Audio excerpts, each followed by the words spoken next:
Welcome to Moving Conversations, a podcast for movement professionals by movement professionals. If you coach, train, or teach movement, Pilates, or fitness, then this podcast is for you. With more than 60 years of experience in fitness and Pilates, your hosts, Brian Ritchie and Nora St. John, explore the science of human movement, diving deep into the facts, myths, and common misconceptions, hoping to spark thought and conversation about how we view fitness and movement. Now, let's jump into Moving Conversations. And welcome back to Moving Conversations with Brian Ritchie. Joining me as always is Nora St. John. Good morning, Nora. How's it going on the West Coast there? You know, it was 45 degrees here in April yesterday. and it was 70 degrees the day before, which is very unusual for April. I don't live in Michigan. I don't live in Chicago. I live in California. I was freezing all day. It was like my body was like, what is happening here? Spring has sprung. Stop being so cold. See, how are you doing? I was going to say, here it's been freezing, but we've had cold rain. So with that rain, oh my gosh, it like gets you to the bone. I could not get warm enough in the house. I had, blankets on, and Yep. I had just sitting there sort of shivering, and my family's looking at me like I'm out of my mind. I'm like, I'm cold. Leave me alone. I'm from Hawaii. Leave me alone. I'm cold. So it's a better day today. Hopefully this weekend will be nice for both of us. We can get outside and do some things. And speaking of doing some things, we decided today to talk about something that I think it's overlooked a lot in both of our worlds. Yes. I think Agreed. personal trainers as well as Pilates instructors, yoga, everybody overlooks this because we take it as a given. But we're talking about cardiovascular fitness. Yep. Endurance work. Yeah. And there's two different types of endurance if you think about it, because you can do muscular endurance where you're just doing high number of repetitions. Right. And, we all can do that. But there's also just getting on a machine and going for a bike ride, doing the elliptical, doing something that's much more cardiovascularly beneficial, that's working your muscles, yes, but working them in a much different way than what you would in a normal gym. Because, well, let's take your husband, for instance, the wonderful Al. When he goes on these long bike rides, you're talking about thousands upon thousands of repetitions, not 20 or 30. No, it's like that cadence is however, like, I don't know how many strokes a minute you do, but that's a lot. And it's for, 3 hours or 4 hours or whatever it is. Exactly. Yeah. And I think in general for personal trainers, I'll speak for myself. When I first sit down with someone and we're going over their goals and objectives, oftentimes they'll say they want to become more cardiovascularly fit, and I'll give them some parameters, but they're general parameters. And then I realized in doing the research for today's podcast, which is funny because all of this stuff is exercise physiology, which I took a long time ago, and it's all a refresher, but I'm thinking, man, I know all of this stuff. I remember it, but this is really sort of reaching back into the recesses of my memory about the reasons why we do cardiovascular work. So when I give these general recommendations and then we get busy doing the exercises and I work on strengthening, how often do I really talk to them about the cardiovascular work that they're doing? Besides, so you've been doing your cardio? Great. Move on. Right. So it was very interesting to sort of to say, okay, let's see what are the real reasons for this, because, I'm going to ask you this, and I'll answer it for myself as well. How often do you do cardiovascular work? I do about 20 minutes. I have an elliptical at home. Mm-hmm. So I'll do that several times a week, usually it's 5 days a week. And then usually take a long bike ride once a week. And that's about it, really. Then I do, in terms of how I do my workouts, sometimes I'll do them in a little bit of a circuit high intensity way. So, my heart rate's going up and coming down and going up and coming down. Sure. But I would not say it's a focus for me. Like I'm not a like Al 450 miles a month bike rider. Like that's Right. not who I am. Right. So I don't do that much steady, regular, committed cardio work for sure. I do I would say a light amount of cardio work. Yeah. And I think that's what a lot of people do. For me, a couple of years ago, I did a lot more cardio. I was doing probably 60 minutes a day, 5 days a week, because it was a lot more about weight loss and trying to do that. So I was literally looking for a caloric burn. So I was doing 60 to 90 minutes, 5 to 6 days a week. And that's a lot. My heart is very happy about that. Yes. However, recently, probably since the pandemic and beyond, I've been doing 4 days a week, 30 minutes per, getting my Yeah. heart rate into my target zone, about 140 beats a minute, 145, Yeah. which is fairly comfortable. I do it, at first thing in the morning, 5 a.m., get on the Yep. machine, get it out of the way. And then I do weight training after that, or, I do some weight training on the weekend. So I was looking at it and I thought, do I hit the numbers that the AMA or the American Heart Association or even ACSM, what are their parameters, what are their recommendations or their prescription for cardiovascular work? And I found this interesting, that the American Heart Association recommends 150 minutes of moderate intensity. So moderate intensity, we're going to talk about percentage of heart rates, probably going to be between 65 to 75 of your, maximum heart rate. Okay, that's your target, 65 to 75%. And I'd say getting it from 75 to 85 or even to 90 would go into more of the intense route. Intense, they say 75 minutes, but 150 minutes, that's a lot of minutes. And this is a week, right? That's per week. Yes, this that's is per week. Yeah. And that's 30 minutes, 5 days a week, right? Yes. Yeah. And that's, and I thought, well, that's about what I'm doing. So that's not too bad. I figure I'm, in my target heart rate, I'm probably at about 70 to 75%. So, I'm getting closer, or I'm at 75 to 80% of my target heart rate. So that's great. I'm between, moderate to intense. But for our clients, getting them to do something like this, do you think they're going to be able to get into that moderate range by just doing something like walking? Because I can't. If I walk, I'm like at 90 beats a minute. I can't get anywhere near 140. Unless and Sacramento is pretty flat, if you've been here. Yep. So if I'm hiking, if I'm walking, unless I'm going up a pretty serious grade, my heart rate is, honestly, it doesn't hit 100 usually. Yeah. And actually for me, in biking, if I'm biking and I'm biking on flat, my heart rate doesn't go much above 110. Yeah. So, cycling, I've really got to push it to get my heart up. Like in my case, my muscles will give out before my heart, sort of gets up into those ranges. Yes. And that's kind of where I'm playing with, is how do I get, the muscles strong enough to be able to actually work them hard enough to get my heart rate up. Because it just, for me, that balance doesn't work easily. And that's an interesting thing you say that, because I found the same thing after my knee surgery years ago. They recommended doing the recumbent bike. Yep. And I was like Al, I was a cyclist, in college days and things, and doing a 50 mile or a century was no big deal on a weekend. I do that regularly. I was on my bike every day. That was my primary mode of transportation. So for me, my body's pretty efficient at the bike. Yeah. I got on the recumbent or the upright bike at the gym, and I got to tell you, I could not get my heart rate up. Yeah. My legs gave out. I got tired. Yeah. And my legs were burning way before I was ever getting my heart rate above, like you said, 100, 110. Now I have a low heart rate to begin with. Mine's usually in the low 50s at rest, sometimes even high 40s. But still, I have to work incredibly hard to get it up that in something that's not weight bearing. So I have to be absolutely on my feet. I have to be on an elliptical machine, or I have to be, using one of the treadmills where you're your own. Your own muscles machine. Are the machine rather than something just keeping up with the machine. So I found that really interesting, thinking about, okay, where is that target zone for people? And if you take someone sedentary, sure, going out and walking might be enough. But for a lot of our clients who have been working out for a little while, it's probably not going to be enough to get them into that moderate zone. So let's talk a little bit about that. Let's just define that, because I don't know about you, but again, in Pilates land, cardiovascular right is not emphasized. It's just not. Even the most intense exercises or strategies or not methods, what I'm talking about, styles of Pilates is kind of doing a traditional classical workout. And there is a certain amount of speed and a certain amount of cadence, and you just kind of keep going.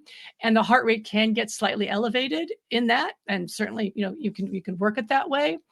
But it's not the same as doing a sustained cardiovascular endurance. It's just not. It's not. It's going to be much more cyclical. It's much less full out for an extended period of time.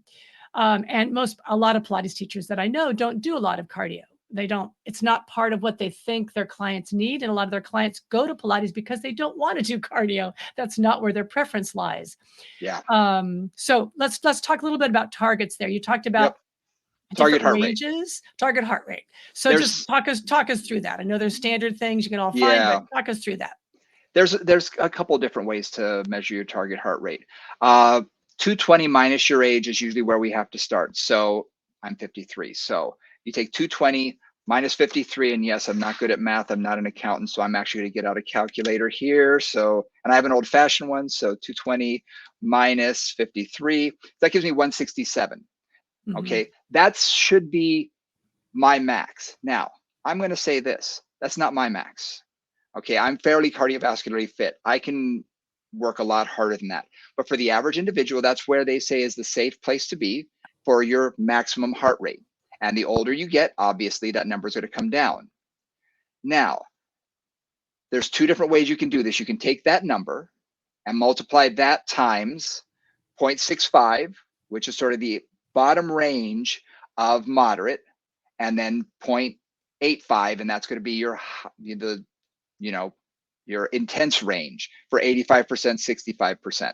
So for me, 167 times that 65%, where is that? 0.65 is going to be 108. Okay. 108, I'm barely doing anything. I mean, that's not hard work at that. On an elliptical machine, there's no way that's even working out yet. And my 0.85 is going to be 141. Well, this morning I was doing 145 on the elliptical and not even breathing hard. So I say this to let everybody know, everybody's body is different.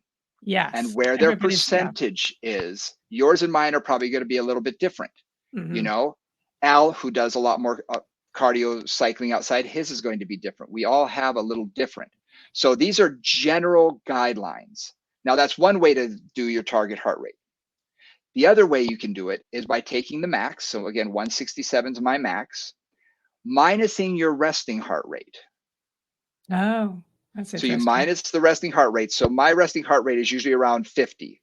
So 167 minus 50 is 117. Multiply that by, I'm just going to say 0.85, your percentage, and then add back in your heart rate. And now I have 149.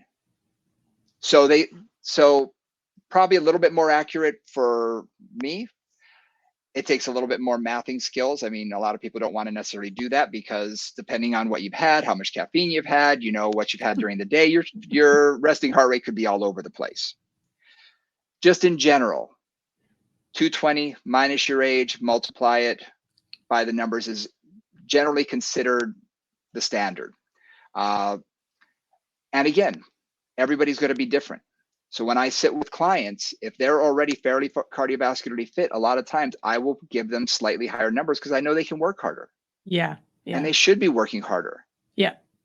If a client comes to me who's 65 years of age, who's fairly in shape, plays pickleball or tennis occasionally, and wants to start doing something else, and they say, well, where should I be cardiovascular wise? Well, do I really want to tell them, well, 95 is where you need to be, 95 beats a minute? That's a little low for someone who's fairly active. Well, if they're playing pickleball at all aggressively, they're going to get beyond that pretty quickly, I assume. Exactly. If they're running after a ball and responding, they're going to be above 95, I would hope, within moments, at least occasionally, right? They'll be going up and down, but certainly they're going to go beyond that. So what I tell people, this is just from years of experience, okay, is I go more by respiratory rate. Mm-hmm. Yeah. So because you can also go by METs. METs is metabolic equivalent. You can go by how hard you feel you're working. There's a lot of different ways. Perceived exertion. There's a lot of different ways you can do this. For me, respiratory rate is the easiest way. So a lot of times I will say, if someone says, yep, I've been walking an hour every day, say, okay, how hard are you breathing? Mm-hmm. And if they say, oh, well, not hard. I said, if I was walking with you, could we talk? Oh, yeah. You're probably not working hard enough. Mm-hmm. You get to that point where if you're working on the lower side of your percentage, you're burning off a lot more of that, you're aerobic. So you're Yeah. using oxygen. You can easily have a conversation. But as you get up towards what we refer to as that anaerobic threshold, where you're using a lot more of your oxygen that you're not able to recover fast enough, you're going to sound a little like this if you're trying to talk. And that's where I'd say, look, that's at that 85%. That's really where we want you to start training, to really engage your heart and exercise your heart to get that healthier. We want you to work a little harder, and it doesn't have to be sustained for 30 minutes. You can do intervals. You can do that for a minute and then back it down for 2 or 3 minutes. There's so many different methodologies to that. And we can cover a whole session on interval training down the road. But yeah, I tell them I want them to work just a little bit harder, for at least a short period of time, so they do get that elevation in their breathing rate. Something that I read and one of my doctor friends brought up to me and said, there is a study that said as long as you get to the point where you get to anaerobic threshold for a minute, you're going to exercise your heart enough that all you need is that 1 minute a day, and you're working out hard enough, and it's going to benefit your heart. I was like, okay. And this guy's he's a surgeon. He's very smart. And I'm thinking, so you're telling me that you run down the street and back, elevate your heart, you go at a full sprint, you elevate your heart rate to its maximum, and in that 1 minute, you're giving your heart the same benefit that I am doing 30 minutes at 140, 145 beats a minute. I have a hard time believing that, just physiologically. It just doesn't make sense to me. Yeah. But again, he's basing his opinions on what works for his lifestyle, I'm sure. Yeah, absolutely. And, he tries to convince himself. And I say, hey, if that's working for you, fine. However, when you're ready to come back to earth, come on back and talk to me, and we'll figure out what's going to work for you. So there's a lot of different research that's been done on this stuff that really shows where you should be. So for me, I want to get their respiratory rate to be where they're having a slightly difficult time breathing, at least a little bit. They're feeling and challenged. They're feeling challenged, so that even if they are walking next to a friend, they might have a little bit of a breathing challenge, and that's great. That's great. You want that. You don't need to be completely out of breath. You don't need to feel like you need to pass out, but you want to have that breathing challenge, because that's going to literally challenge your cardiorespiratory. We're talking about the heart as well as the lungs. And we really want to challenge that in order for it to get stronger. So one of the things that I always think about here, I think that was great. That really just clarified many things. So for those of you who don't have a background in exercise phys, and this is new to you, that was great, Brian, really just clear and straightforward. And one of the things that, you always have to look at with clients is, where are they now? Because I've had clients who are seriously sedentary and are not moving at all. And so for them, if they can commit to walking half an hour a day, that's at least going to get some blood pumping through their system, right? Their heart rate may not go up much, their breathing may not get hard, but there's at least movement going through the body. And I'm starting at the very base level, because so many of our clients, and we know this from the statistics, something like 80 to 85% of Americans exercise less than 20 minutes once a week. Yes. I mean, something like that. It's like they're fully sedentary. Yep. Right. And I'm like, I don't really understand how they can go somewhere and go grocery shopping for less than at least 20 minutes of walk around the grocery store every week. But whatever, people have their own issues.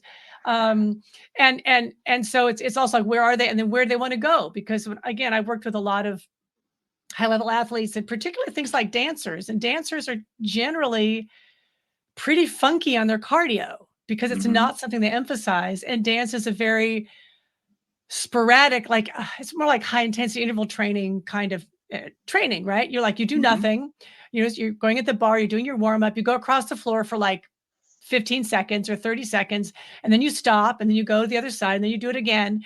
And even a dance performance, you may be full out for 3 minutes, 5 minutes, and you may not. You may be like, you go across the stage for 2 minutes and then you stop and you wait for your next entrance. So dance has always been very, very sporadic that way and not particularly sustained. And a lot of dancers that I know have had trouble with their cardio because they just don't do that. And when they do, they find they have much better endurance for everything they're trying to do. Yeah. Right. So cardio is always something that when you are stronger cardiorespiratorily, it just gives you more endurance and a stronger foundation for whatever you want to do, whether it's Pilates or cycling or fitness or weight training or anything. Right. So that's kind of where I try to get to, is how can we just increase where you are by some incremental amount, whatever that is for that person. What's interesting is you brought up something that is pretty big in the fitness world, which is high intensity interval training versus long sustained, cardiorespiratory fitness, getting on an elliptical machine. Right. Because, and never the two shall meet. People are in one camp and they want to just do that. And I understand. Doing more of a high intensity interval training, I think, is much more oriented to someone who likes to play sports. Because if you're going to go out there and play soccer, you're going to play basketball, you're going to play tennis. It's something that is constantly changing, where you're going to elevate your heart rate and let it drop, and elevate and let it drop. So I think in that sense, it's great. But is it working? And it's definitely working your heart, because you get out of breath and then it comes back down. And then he gets out of breath and then it comes back down. So you definitely work the heart. There's no question. But is it as equal as the long sustained cardiovascular work that some people do, where they will do 45 minutes or an hour or, an hour and a half at a sustained, maybe not at 85 or 90% of their target heart rate, but at still 70%. Staying within it, right? Staying within that range. Yeah. And personally, I think there's something to be said for both. I really do, because both are going to elevate your heart rate. So first of all, let's talk about, what does cardio do? Okay, for your body. Okay, what are the benefits? Because there's a lot of different things that happen on both a cellular level as well as a heart level. So when we're thinking about this, I was sort of joking with my wife and, saying, we're going to talk about the most important muscle in the body. I say, no, not the one you're thinking about, the heart, because we really don't think about that nearly as much as we do when we're exercising. We think about, if, especially in our world, if we're doing a lot of rehab, we're thinking about, that specific body part and then trying to get function in everything. But in reality, we're really working on the heart. And I went back and I was looking at some of the different things here. So cardiac response to exercise, okay? Left ventricle contractility goes up. And what that means is your left ventricle, the muscle, actually gets thicker and it has the ability to squeeze more, okay? Because really what you're affecting in aerobic work is you want to, as you increase your, you want to increase your VO2 max, the amount of oxygen that you can actually take in, okay? What that has to do with is heart rate as well as stroke volume. Okay, so we're talking about cardiac output, how much blood your heart is actually able to pump through your body. Right. Okay. Right. If you have a high heart rate, okay, your stroke volume often doesn't change that much. And that's the amount of blood that every squeeze of your heart, every contraction is going to pump a certain amount of blood through your body. So that's your stroke volume. It squeezes and goes through. As you exercise, your heart rate goes up. Well, it's having to work harder. It's having to squeeze faster. So it's able to pump enough blood so that your muscles get oxygenated and they're able to continue working for a longer period of time. And that helps to get your volume, your VO2 max increased. That's the theory. And that's usually what happens. But what most people don't think about is, as you work out and as you do it regularly, your heart actually, because it's a muscle, is actually, the walls are getting thicker. Okay, you're building the muscle. So now every time it contracts, it can put a little bit more volume of blood out there. A little stronger Each and every time. Something we don't think about when it comes to the heart is, as we age, we see cardiac fibrosis. We see Mm. it becoming Mm. more fibrous and less like a muscle and more like fiber. So it's Mm. not getting the same amount of contractile tissue squeezing with every repetition. Oh, so just like we talk about in the fascia, where the muscle gets replaced by connective tissue instead of muscle Right. tissue and loses its elasticity. So same thing here, that the cardiac muscle loses a little bit of that ability to really squeeze and release, and instead is a little, it just those muscles aren't acting as efficiently. Right. Yeah. And you said it perfectly.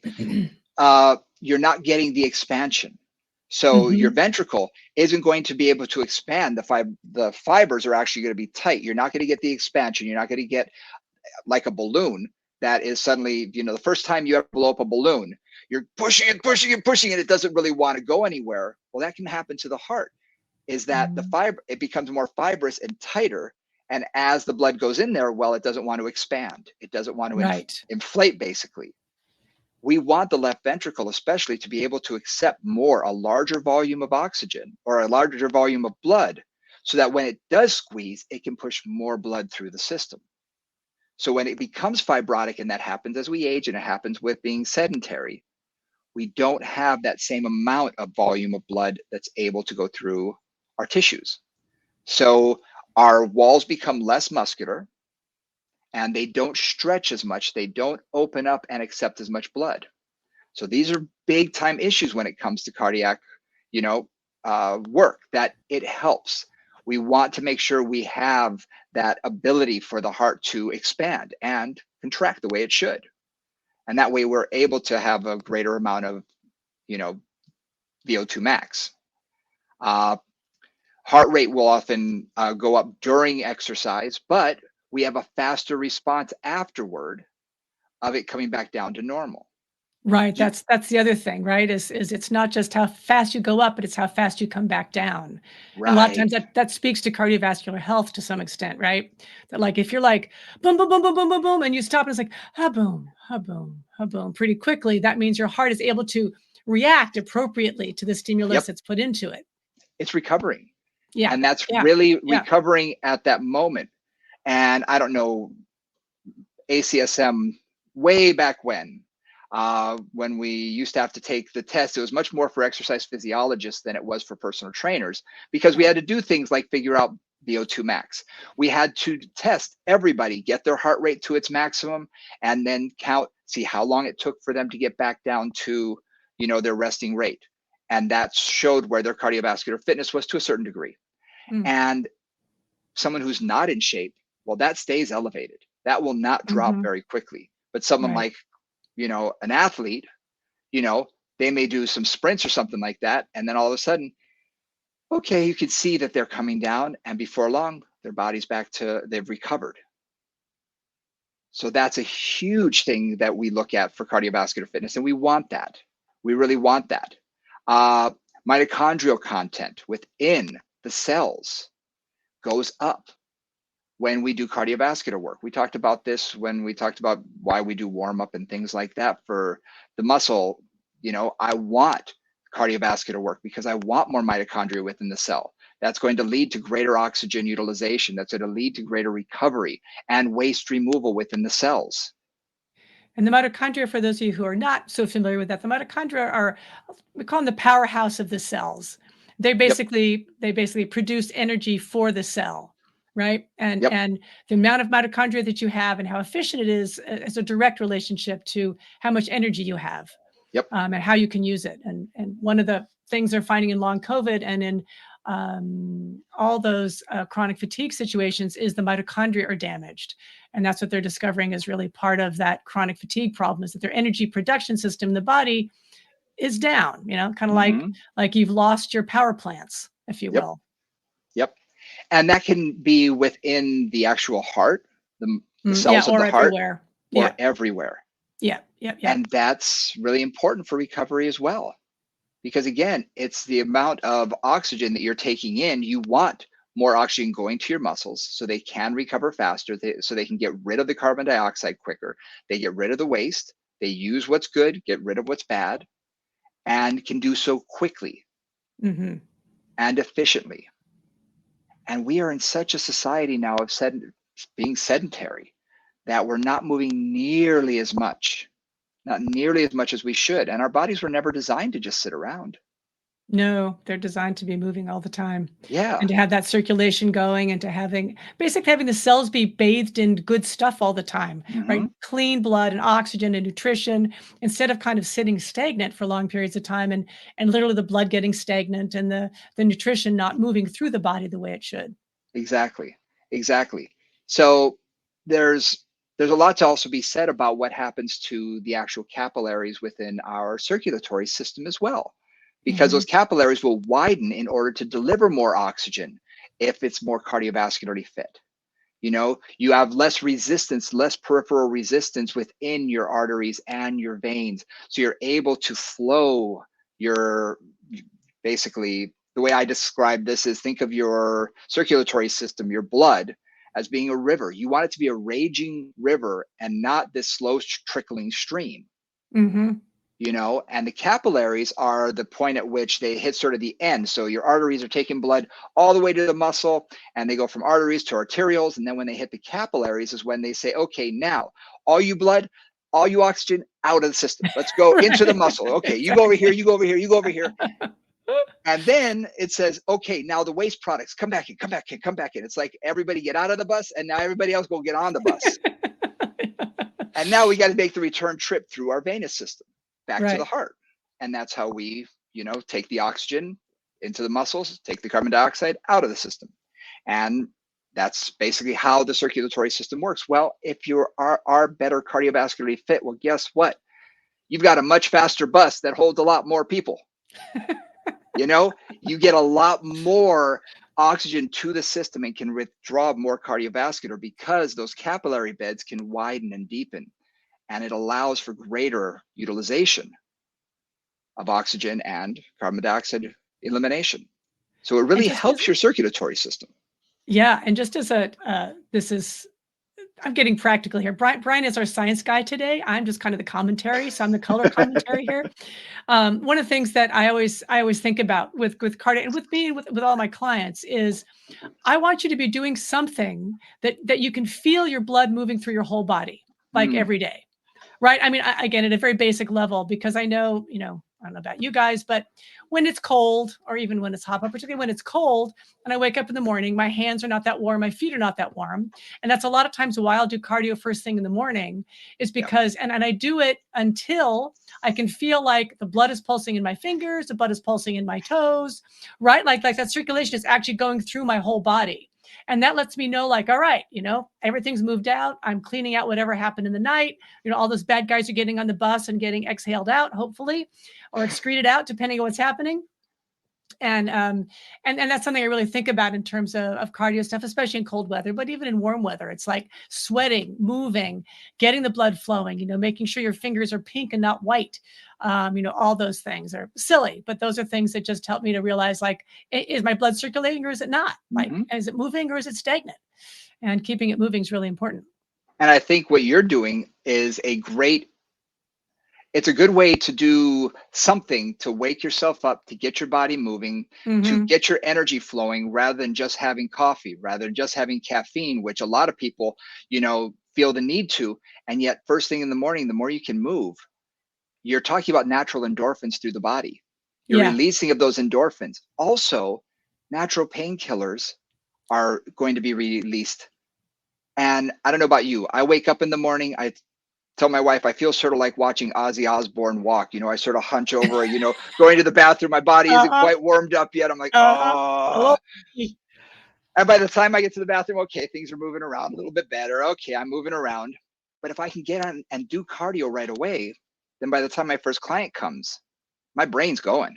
I'm Yeah, ready to go. exactly. Agreed. And it's just like, okay, my body's ready, rather than coming in and sitting down and doing paperwork. And I do that one day a week. I take my off day, but I will tell you, I can feel the difference. And when I Yep. do my workout and I do some release work, I do my cardio, I do a little bit of strength training, I do some core work.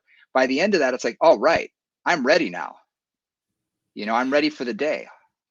And that speaks to well, there's a couple of other sides of cardio that I want to talk about. One is mental benefits. Yep. So there was a study done in the NIH in the UK, and they were basically comparing. They just it wasn't a double blind because you couldn't really double blind this, but they were basically comparing regular cardiorespiratory or cardiovascular exercise and antidepressants for changes in mental health, and they basically realized like they were equivalent. Yeah. So, they had people and they just had them on a treadmill for, I think, 35 or 40 minutes or something every day versus taking, Prozac or one of the antidepressants. And they discovered that the mental health benefits were pretty equivalent for the exercise, cheap for most of us, easy to do unless you live somewhere like Antarctica, right? I mean, there are situations where that's tricky, but for most of us, it's possible. Anyway, so there's the mental health benefits. The other thing too that I wanted to talk about or mention and have you talk about was there's this whole discussion about certain ranges of heart rate are more fat burning, some are more this, some are more that. Can you address some of those topics too? Because I know there's been a lot of discussion about that. Oh my gosh. That has been a topic that since I got into fitness, 30 plus years ago, it's always been talked about. Because when we work out at a lower intensity, when you're at about 55% of your heart rate, your maximum heart rate, you're burning supposedly equally carbs and fat. You're burning both, about 50% each, roughly, at about 55 to 60% of your maximum heart rate. The harder you work, that ratio changes. So as you approach your target heart rate, you're working more carbohydrate and less fat. When you get to the point of anaerobic threshold, where you're at about 85 to 90%, again, everybody's a little different, but you're at that point where you can't quite catch your breath and you're at your maximum, you cannot work any harder for any more sustained period of time. That's when you're about 100% carbohydrate and no fat. Now, the question always comes down to, I've had clients say, well, I want to be burning fat, so I want to be working at the lowest intensity I can. I was like, well, then you may as well sit on your butt because that's when you're actually burning more fat. Because so you're not really working that hard. It's like carbs, fat exactly. Carb, right? I'm sort of drawing a line, guys, just so that it starts with mostly fat and less carbs, and then as you work harder, those come together, and eventually you end up with more carbs and less fat, right? Exactly. Okay. Yeah. Exactly. So then it comes down to calories burned. Because, and you're looking at a percentage of calories. So let's say I worked out today, I did my 30 minutes. So I think it said I burned about 400 calories for that 30, 35 minutes, whatever I did. Okay, so let's say I worked out at my lowest rate. Well, then roughly 200 of that would be from carbs, 200 would be from fat, roughly. Okay, if I work out way more, well, that 400 calories would be much more from carbohydrate. But here's the kicker. You burn more calories when you're working more intensely. You're working harder, so you're actually burning more calories.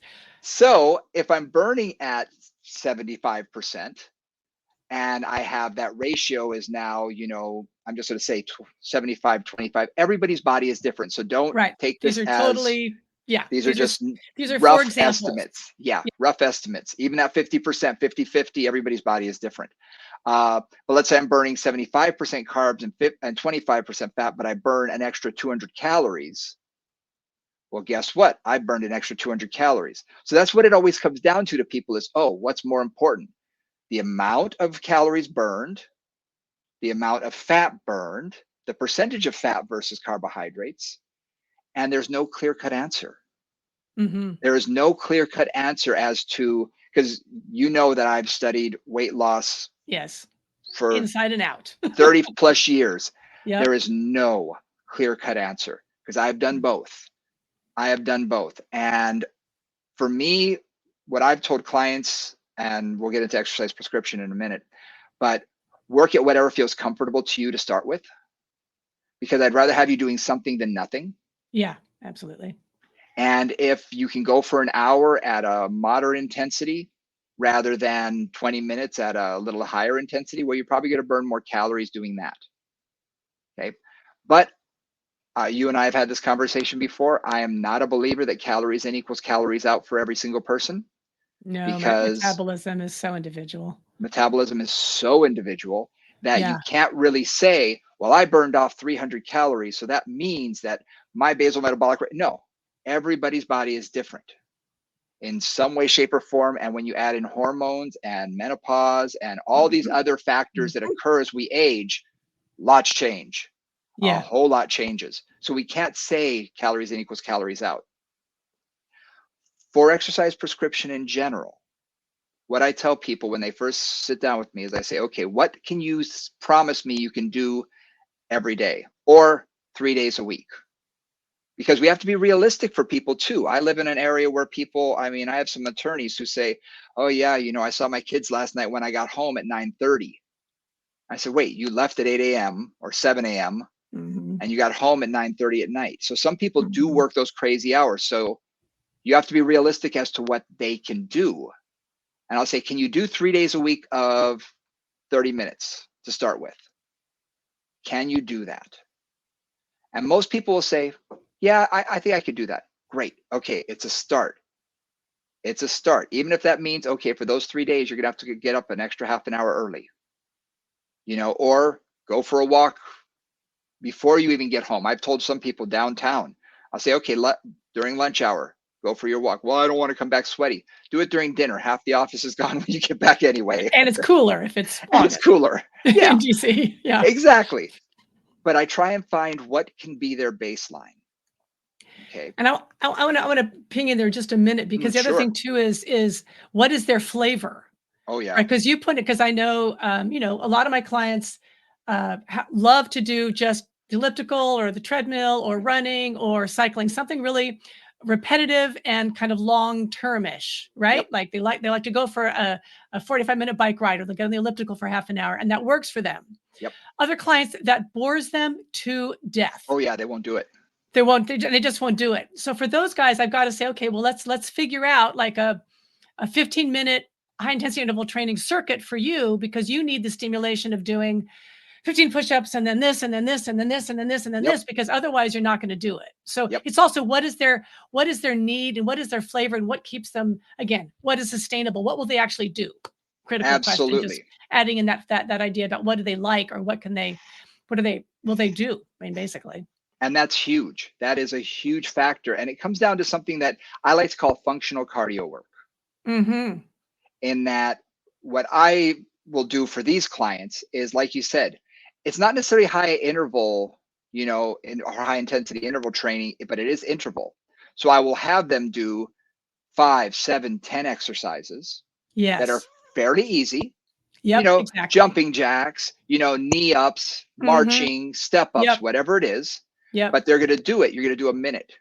Yep. Then you're going to do, or what the one I like is 40-20, 40 seconds of work, 20 seconds of rest. That allows you 20 seconds to get to the next thing you're going to do. Right. The next station, basically. Yeah. And then you continue on. So your heart rate will go up and down slightly, but it's not going to peak like it does during high intensity interval training and then come all the way back down. So you're not fighting that huge bounce up and down, but it's more of a gentle, you know, it goes up and comes slightly down, goes back up and slightly down. And by the end of the 10th exercise, what they find is that it's able to stay at a peak at a higher rate for a longer period of time.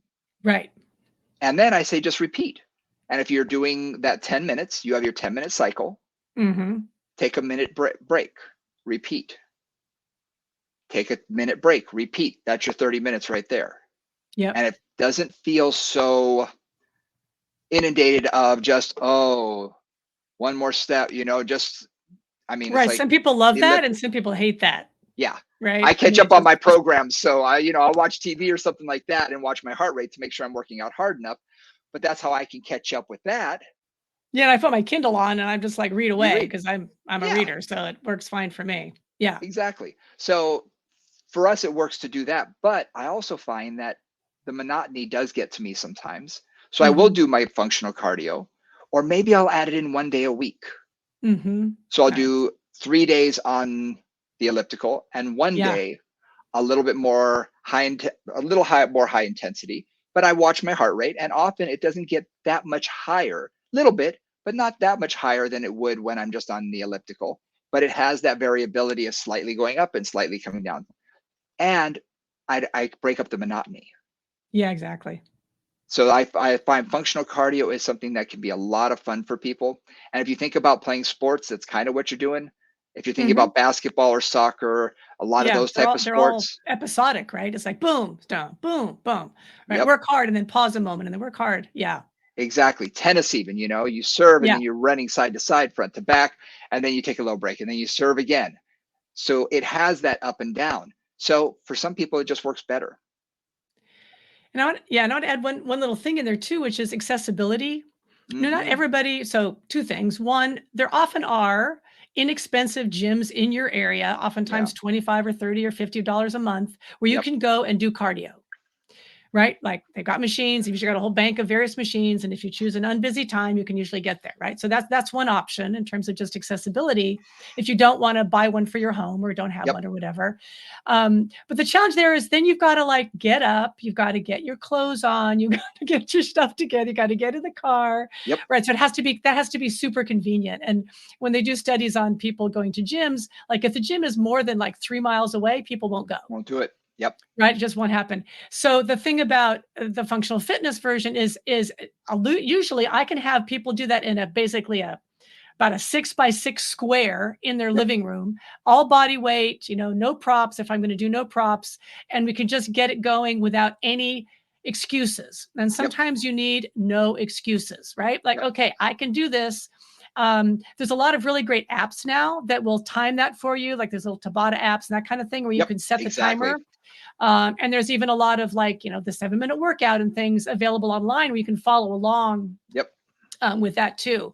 So that's just something again that's the no excuses version, which I sometimes need to give to clients because I know if they have to get up and get in the car and go somewhere or stop on the way back from work or whatever, it's not going to happen. So Yeah. just thinking about too, like again, that's that part of that sustainability. Yep. Yep. There's an app called Stark Fitness that I've used.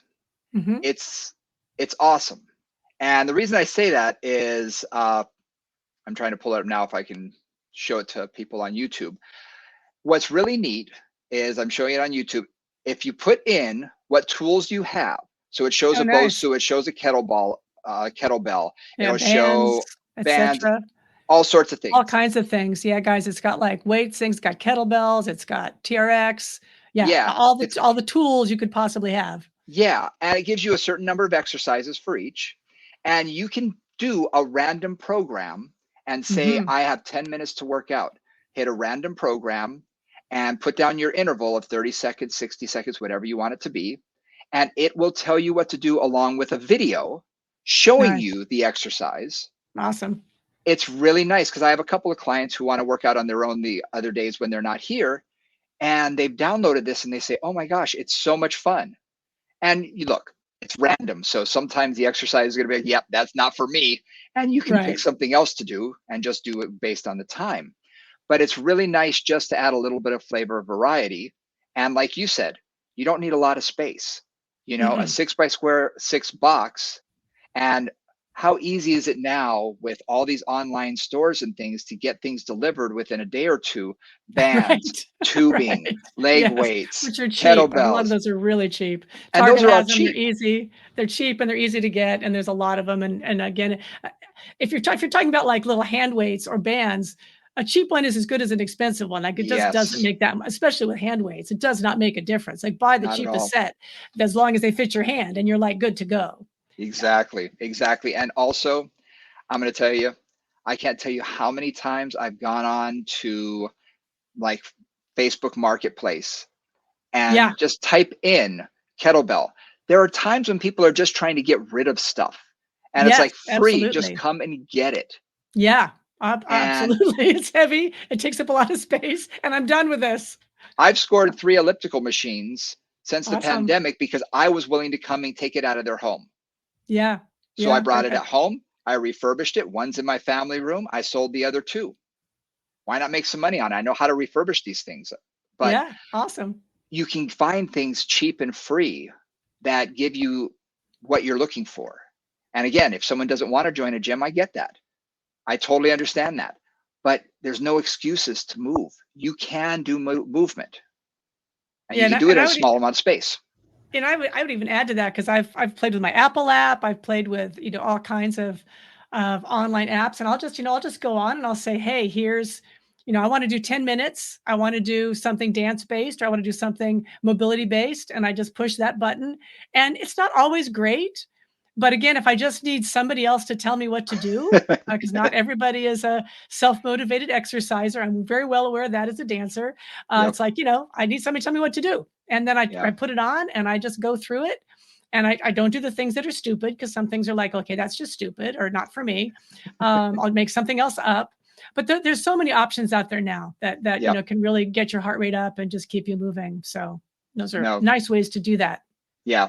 And there are apps galore. Let's face it. There are Yeah, tons of there are apps. 11 billion. Yep. Yeah. And find one that suits your fancy. A friend of Mhm. ours has Pocket Pilates, which is great. Mhm. If that's what you want to do, it'll at least get you moving. Cardiovascularly, it Yep. may not be as, intense as you'd like, but at least get you moving. And Pilates for a lot, Anytime, it's always Pilates there. Anytime is there. Pilates Land, yeah. And I said Stark Fitness. There's a lot of different ones, and I'm Yep. Yep. sure every manufacturer of every type of whatever you're buying from them, they probably have their own version of a workout that you can do with their equipment, Yep. and do it. The point is just do something. Mhm. Get out there and do something, and it's better than nothing. So again, about exercise prescription, I like to tell people start with what you can do. Yep. And I'll usually start people 3 times a week at 30 minutes, because there's no excuses at that rate. You could Right. say, can you do 30 minutes? Sure. When they stop seeing results, Mhm. that's when I'll say, okay, we need to kick this up. Can we do 40 minutes?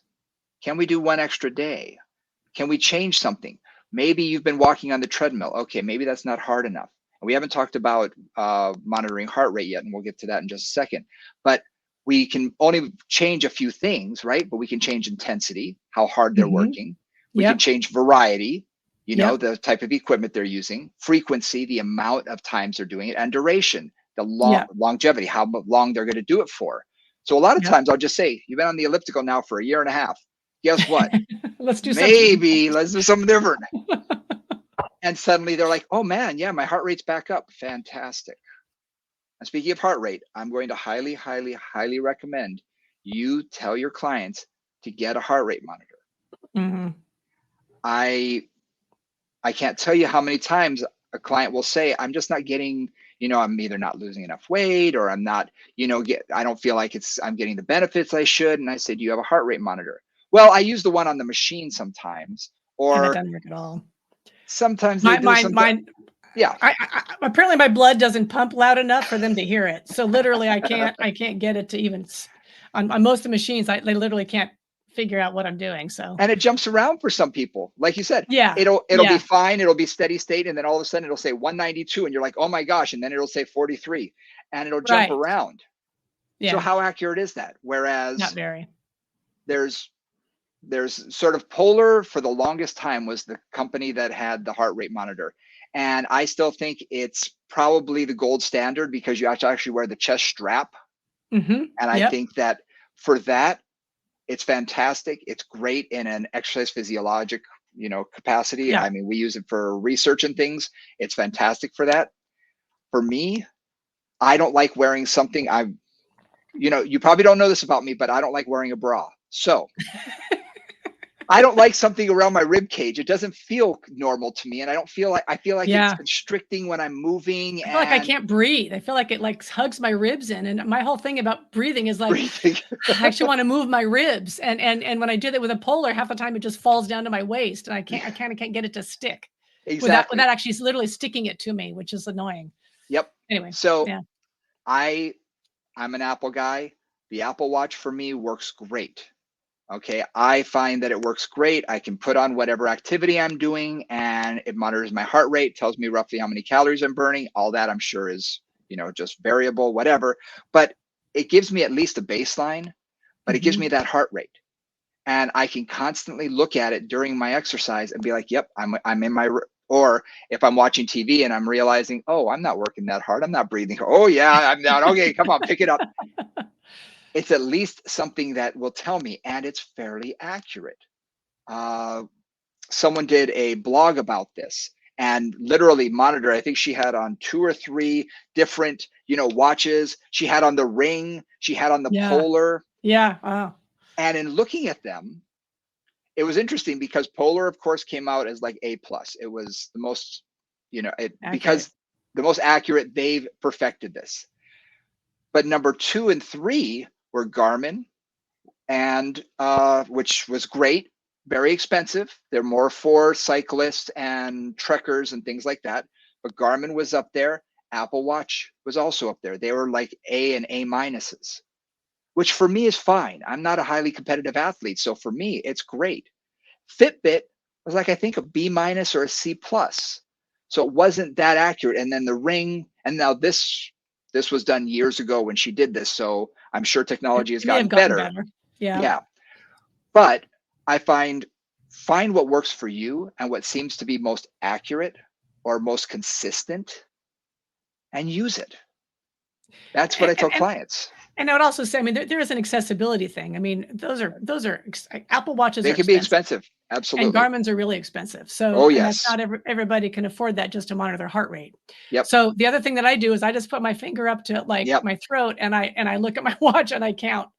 I usually go for either 6 seconds or 12 seconds, and I multiply it by, by Yep. 5 or 10, depending. And that gives me a rough rate too. So just so you Yep. know, there are ways to do this without massive technology and a massive investment.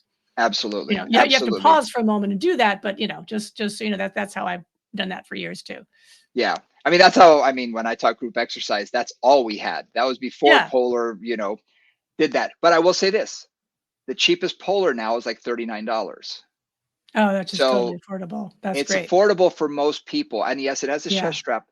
But also, I told a client this yesterday. I said, go on to, Facebook Marketplace or eBay. You can find people who have upgraded.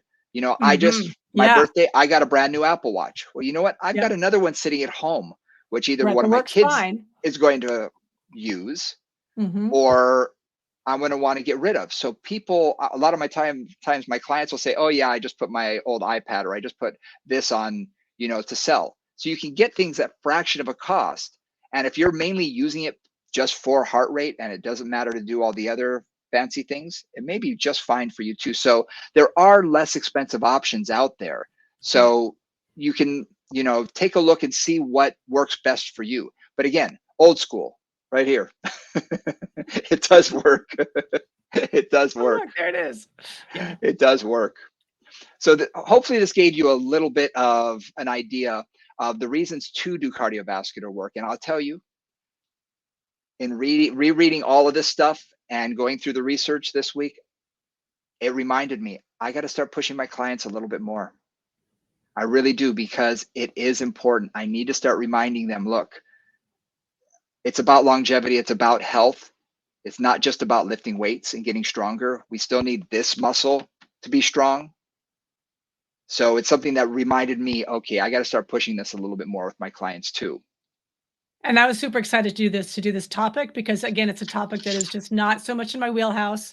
It's not something that I think about, and it's re-inspired me. And it also made me really think about all the different ways that I can do cardio, or I can encourage my clients to do cardio. And find you just keep finding a way for them to increase that and add that into their program if they're not really inspired to do that, because it's just really important.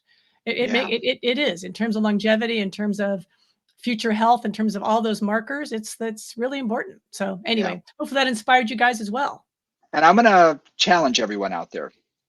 I want you to put together for yourself a 6x6 foot challenge.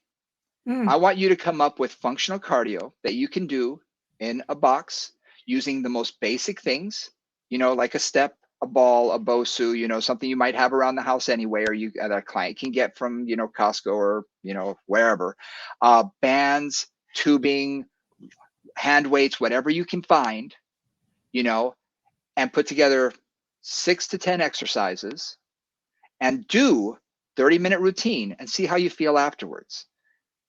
See how it feels and see if you got your heart rate up and see if you had fun.